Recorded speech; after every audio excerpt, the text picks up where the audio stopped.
sera mise en œuvre pour protéger nos salariés et pour protéger nos entreprises. Vous voulez une bonne nouvelle ? L'économie française est enfin guérie du Covid, son traitement est fini.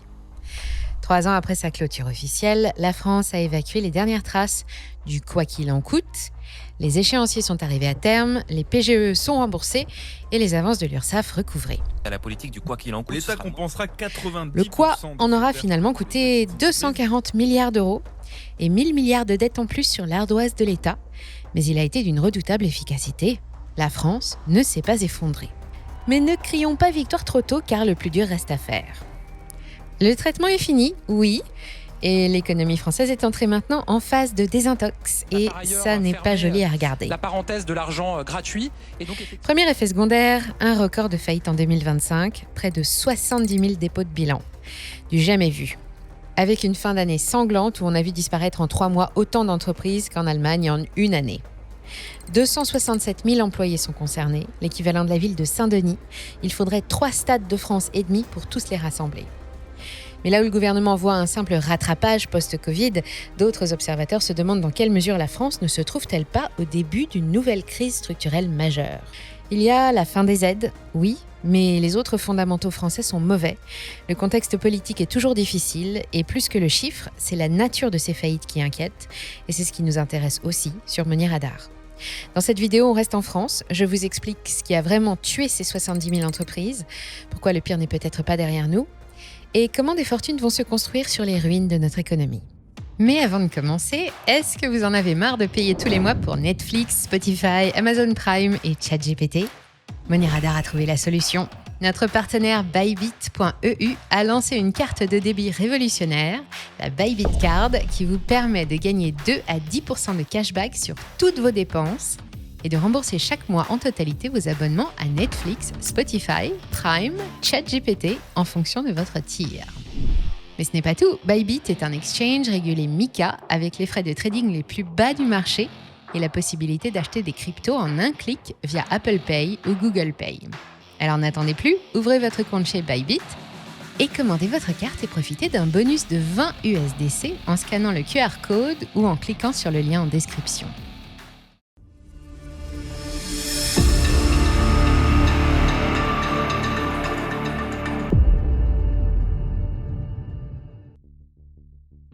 En 2025, exactement 69 957 entreprises ont mis la clé sous la porte en France. Pour vous donner une idée de la violence de la vague, on vient de pulvériser les records des pires crises de notre histoire récente, bien au-delà des 63 700 faillites des subprimes en 2009 et même des 64 000 de 2013. 2025 est officiellement l'année la plus meurtrière pour le business français. Voilà en gros à quoi ressemble l'entreprise française en faillite. D'abord, première surprise, les entreprises de plus de 15 ans sont en première ligne. Elles représentent près de 14 000 dossiers cette année, un chiffre en hausse de 8,8%. Ce sont souvent des PME qui évoluent dans l'industrie, la restauration, la construction ou des entreprises de services en B2B. Elles ont survécu aux chocs économiques post-Covid et post-Ukraine, mais la fin des aides tombe à un bien mauvais moment, il n'y a plus de trésorerie. La deuxième catégorie la plus touchée, l'entreprise individuelle ou la très jeune structure de moins de 3 ans qui emploie moins de 3 salariés et qui évolue dans les services ou le médico-social, comme la livraison de colis ou de repas, l'aide à domicile ou les taxis. Dans leur cas, on peut parler de crash. Les chiffres sont énormes. Plus 33% de taxis en faillite l'an dernier, plus 32% chez les déménageurs et plus 220% pour la livraison à domicile. C'est délirant. Les PME et ETI de plus de 100 salariés voient leur défaillance bondir de 18,6% en un an dans la manufacture, les services à la personne ou la construction. En général, les entreprises de cette taille font vivre tout un écosystème local. Une défaillance n'est jamais une bonne nouvelle. Et puis, il y a eu les gros. 11 géants nationaux sont sous procédure collective comme Jiffy, Princesse Tam Tam ou Alinea, et on a dit au revoir à Jennifer et au groupe Brandt. En matière de faillite, la France est coupée en deux. Pendant que la Normandie ou la région PACA voient enfin une lueur d'espoir avec un beau recul des procédures, d'autres régions virent au pourpre. En Pays de Loire, les faillites explosent de 22% au dernier trimestre. En Corse, on est à plus 26%. C'est beaucoup, et ce ne sont que les faillites. Sans être en cessation de paiement, beaucoup de patrons français déclarent rencontrer des problèmes de trésorerie. Selon la dernière enquête de BPI France, c'est le cas de plus de 30% des dirigeants de TPE-PME, et un quart d'entre eux s'attendent plutôt à une dégradation de la situation dans les 6 mois. Comment expliquer ce massacre ? Tout ça ne dépend pas d'un seul facteur, et nous vivons en réalité une drôle de situation. L'inflation est enfin maîtrisée, autour de 1,1%, mais la croissance, elle, est au point mort, à peine 1%, même pas la marge d'erreur du statisticien. Les prix ne montent plus assez pour faire gonfler un peu les marges, mais ils sont encore trop chers pour que les Européens, et a fortiori les Français, achètent. Résultat, les carnets de commandes se vident. Les agents économiques ont peur de l'inflation, des tensions géopolitiques, de l'instabilité politique et du chômage. Ils s'enferment dans l'épargne de précaution qui atteint un record à près de 18%. 18%, ça signifie que sur 100 € de revenus bruts disponibles après impôt, les ménages en mettent de côté 18 € au lieu de les dépenser, un niveau qu'on n'a connu qu'une seule fois pendant la crise du Covid.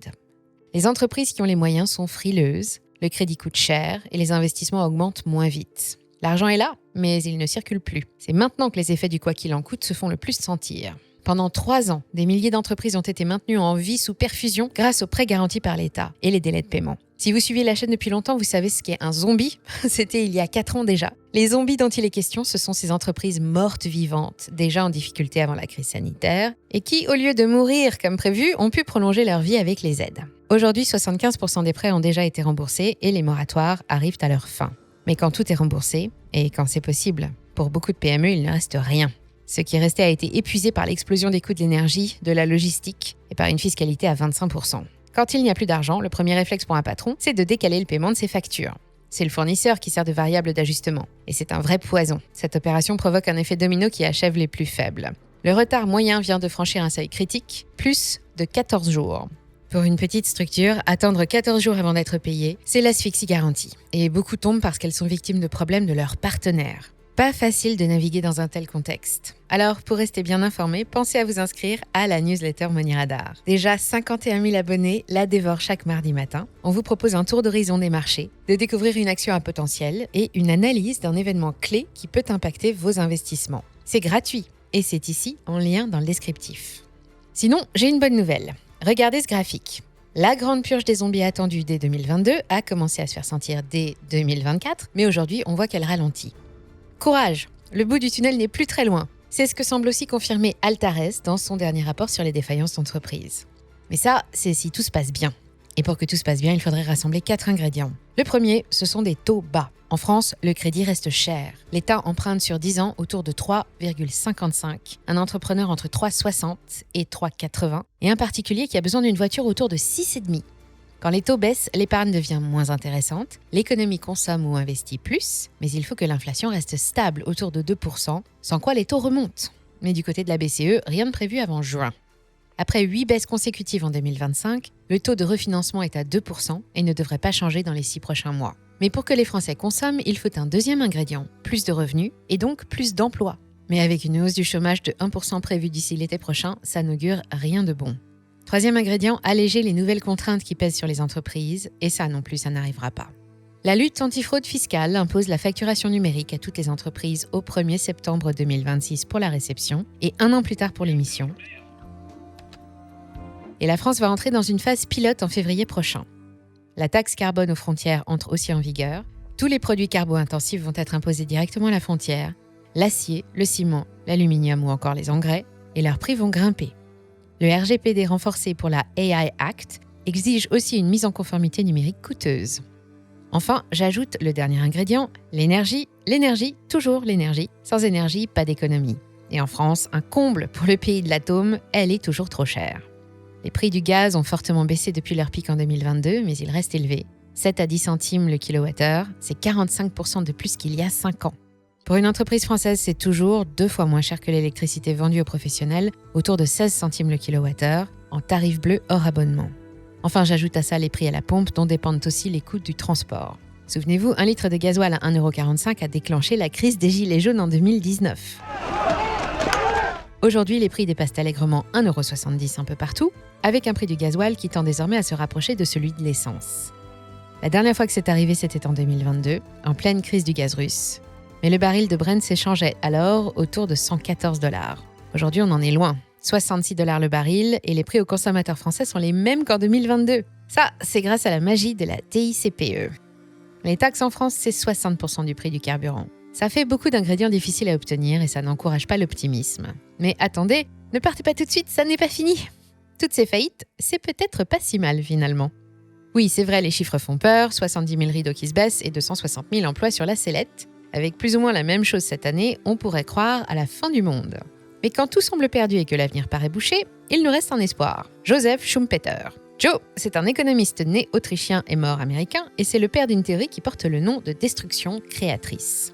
Selon cette théorie, l'économie capitaliste est un être vivant qui se renouvelle sans cesse par la destruction créatrice.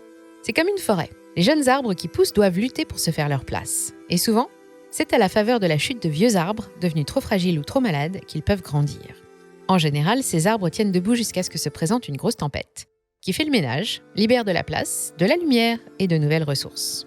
En économie, la crise fait tomber les entreprises zombies, les plus endettées et les plus en retard numériquement disparaissent.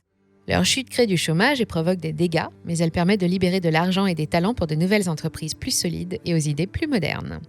C'est ce qui s'est passé après 2008 avec l'arrivée des banques en ligne, ou après 2020 avec l'explosion de la seconde main et de la tech.